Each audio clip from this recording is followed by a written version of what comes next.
Rumah ku beko giroh ya bak koda bagimbaing. Sastro Manik sang manusia lebah.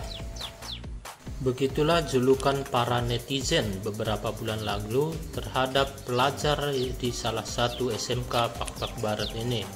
Tepatnya berasal dari Dusun Mungkur, Pak-Pak Barat, Sumatera Utara. Semua orang tercengang melihat aksinya ketika ribuan lebah mengelilingi dan mengerumuni kepala dan wajahnya. Akan tetapi pelajar SMK ini dapat menjinakkan bahkan selalu tenang meskipun demikian. Dan sang pasukan lebah tak seekor pun menggigitnya. Karena sudah terbiasa bermain dengan sang lebah, Sastro Manik pun menjelaskan bahwa dia dapat mengenali dan dapat menjinakkan bahkan memanggil sang lebah hingga 100 meter dari sekitarnya. Dengan aksinya yang sangat jarang tersebutlah sehingga beberapa bulan yang lalu Sastro Manik menjadi viral dan diekspos di beberapa media nasional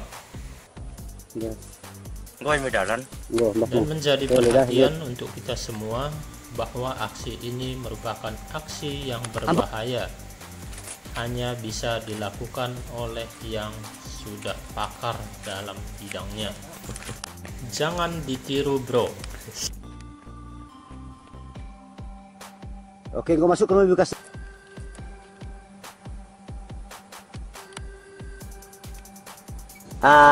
Sedikit ada nggak triknya untuk menjinak lebah ini, Dek? Ada bang. Apa sih? Boleh dong cerita sedikit. Triknya yang pertama saya terus memegang lebah, maupun contohnya di bunga-bunga di ladang.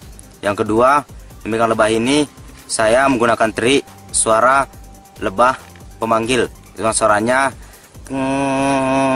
yang gitu untuk memanggil daripada kawanannya. Saya tirukan suaranya.